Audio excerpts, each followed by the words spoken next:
LPU ప్లేస్మెంట్ల రికార్డులు సృష్టిస్తోంది. Final year student 2.5 కోట్ల ప్యాకేజ్ పొందుతున్నారు. 1700 మందికి పైగా LPU స్టూడెంట్స్ 10 లక్షల నుంచి 2.5 కోట్ల ప్యాకేజెస్ పొందారు. విద్యా విప్లవం ప్రారంభమైంది లవ్లీ ప్రొఫెషనల్ యూనివర్సిటీలో. గ్రేటర్లో వర్షాకాల సన్నద్ధతపై MAUD కీలక నిర్ణయం తీసుకుంది. నగరంలో వర్షాకాల నిర్వహణ బాధ్యతలను హైడ్రాకు అప్పగిస్తూ ఉత్తర్వులు జారీ చేసింది. వరద నీరు నిల్వ లేకుండా చూడటం, నాలాల్లో పూడికతీత బాధ్యతలు హైడ్రాకు అప్పగించింది. ఇక రహదారులపై పేరుకుపోయిన బురద, పడిపోయిన చెట్ల తొలగింపు బాధ్యతలు హైడ్రా చూస్తుందంటున్న హైడ్రా కమిషనర్ రంగనాథ్తో మా ప్రతినిధి Sai Kiran face to face చూద్దాం. సార్, ముఖ్యంగా వర్షాకాలం వచ్చిందంటే హైదరాబాద్ పౌరులంతా కూడా భయపడే పరిస్థితి ఉంటుంది. ఎందుకంటే నాలాలు పొంగి ఇళ్లలోకి నీళ్లు వెళ్ళడము, అలాగే రోడ్లన్నీ కూడా జామ్ అవ్వడం, ఇవన్నీ కూడా వస్తుంటాం. సో మీరు గవర్నమెంట్ ఇచ్చినటువంటి బాధ్యతలను ఏ విధంగా నెరవేర్చబోతున్నారు? ఈ మాన్సూన్ ఎమర్జెన్సీ టీమ్స్ అని ఏదైతే GHMCలో ఉన్నాయో అవన్నీ కూడా మాకు ట్రాన్స్ఫర్ చేస్తూ కూడా గవర్నమెంట్ ఒక డెసిషన్ తీసుకోవడం జరిగింది. గౌరవ ముఖ్యమంత్రి గారు కూడా ఇప్పుడు డిజాస్టర్ మేనేజ్మెంట్ అంతా ఒకే అంబ్రెల్లా కింద తీసుకురావాలి, ఒక ఏజెన్సీ చేస్తే కనుక ఈ కోఆర్డినేషన్ ఇష్యూస్ లేకుండా ఉంటాయనేది కూడా వారి ఆలోచన. దానికి తగ్గట్టుగా కూడా డిజాస్టర్ మేనేజ్మెంట్కి సంబంధించినటువంటి మేజర్ అంశాలు లైక్ ఇటు డీసిల్టింగు, డీక్లాగింగు, ఇట్లా మనకి ఏదైతే కనుక డీవాటరింగు, ఇట్లాంటివన్నీ కూడా మాన్సూన్ టైంలో, అంటే మాన్సూన్ ముందు చేసే అన్నీ కూడా మళ్ళీ GHMC చేస్తారు. అంటే ఇప్పుడు వర్షాలు స్టార్ట్ కాకముందు ఏదైతే ఉందో డీసిల్టింగ్ చేయాలనుకోండి, నాలాల్లో పూడికలు తీయాలనుకోండి, లేకపోతే అది ఏదైతే కనుక సిల్ట్ ఉందో దాన్ని తీయాలనుకోండి, అది GHMC చేస్తారు. బట్ ఈ టైంలో అంటే వర్షాలు అవుతున్న టైంలో వాళ్ళతో పాటు మేము కూడా చేస్తుంటాం. మేము కూడా చేసి అది ఎక్కడెక్కడ ప్రాబ్లం ఏరియాస్ ఉన్నాయో అవి గుర్తించి అక్కడ సిల్ట్ తీయటము, ఎంక్రోచ్మెంట్స్ తీయటం కూడా చాలా ఇంపార్టెంట్. నేను చూసాం మనం ప్యాట్నీ ఏరియాలో ఏదైతే పికెట్ నాలా అనే దగ్గర అది చాలా వైడ్ ఉన్న నాలా అక్కడికి వచ్చేటప్పటికి చాలా స్ట్రంక్ అయిపోయింది అనమాట.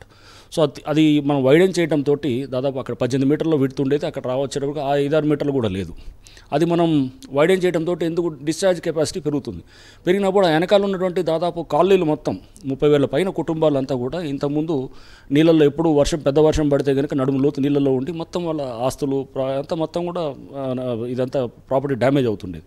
ఇప్పుడు వాటిలన్నింటినీ కూడా మనం ఇమీడియట్గా రిలీఫ్ ఇవ్వడానికి కూడా ఇట్లాంటి ఎంక్రోచ్మెంట్స్ రిమూవల్ అనేది కూడా చాలా ఇంపార్టెంట్ అవుతుంది. వర్షాకాలం వచ్చిందంటే GHMC బల్దీ అని ప్రతిసారి ఏటా పౌరులంతా కూడా తిట్టుకునే పరిస్థితి ఉంటుంది.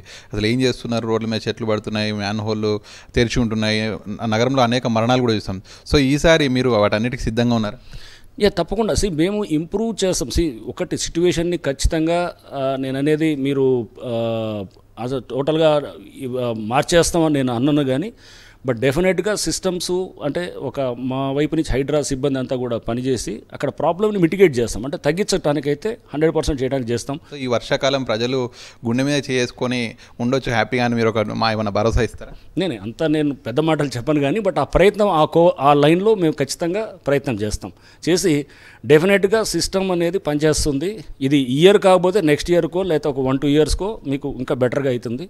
సో బట్ ఇదంతా కూడా డిపెండ్స్ ఆన్ ఎంత రెయిన్ఫాల్ అనేది. అగైన్ ఇప్పుడు మన క్లైమాటిక్ చేంజ్లో చూస్తున్నాం. సపోజ్ 5 సెంటీమీటర్స్ 3 సెంటీమీటర్స్ వచ్చినప్పుడు ఒకలాగా హ్యాండిల్ చేయొచ్చు. ఒకే రోజు 10 సెంటీమీటర్లు వస్తే కనుక దానికి కష్టం అవుతుంది. సో అందుకని డిపెండ్ అయ్యేటటువంటి రెయిన్ఫాల్ మీద కూడా డిపెండ్ అవుతుంది, అంటే ఇతర చాలా ఫ్యాక్టర్స్ మీద. బట్ ఏదైనా కానీ గంటలో వెళ్ళాల్సిన వాటర్ ఇప్పుడు అరగంటలో కనుక మనం వెళ్ళేటట్టు మనం డ్రైన్ అవుట్ చేసాం అనుకోండి, అది కూడా అచీవ్మెంటే కదా. సో ఆ విధంగా చేస్తాము. మనం మానిటర్ చేయడానికి సిస్టమ్స్ కూడా పెట్టుకొని ఫైనల్గా దాన్ని అక్కడ రేపు పబ్లిక్ షుడ్ ఫీల్ దట్ ఇది ఇక్కడ పనిచేస్తున్నది హైడ్రా టీమ్స్ కానీ లేదా వాళ్ళకి సంబంధించిన ఆఫీసర్స్ కానీ అలాంగ్ విత్ అన్ని టీమ్స్ తోటి GHMC అండ్ SPDCL వాళ్ళ సహకారము, ఇంకా ఇతర పోలీసు, ట్రాఫిక్ పోలీసు, వీళ్ళందరూ కలిసి చేస్తేనే ఒక టీమ్గా చేస్తానికే మేము కృషి చేస్తాం అన్నమాట. ఇది వర్షాకాలం బాధ్యతలను హైడ్రాకు ఇచ్చింది ప్రభుత్వం. సో మొత్తానికి ఈసారి వర్షాకాలం ఏ విధంగా ఉంటుంది, సో దానికి సంబంధించి ఏదైతే ఇబ్బందులు ఏమన్నా కూడా ఖచ్చితంగా వెంటనే పరిష్కరిస్తామనేటువంటిది హైడ్రా కమిషనర్ రంగనాథ్ చెప్తున్నారు. విడిజనిస్ట్ రంగనాయకులతో కలిసి సాకినాడి సాక్షి న్యూస్, హైదరాబాద్.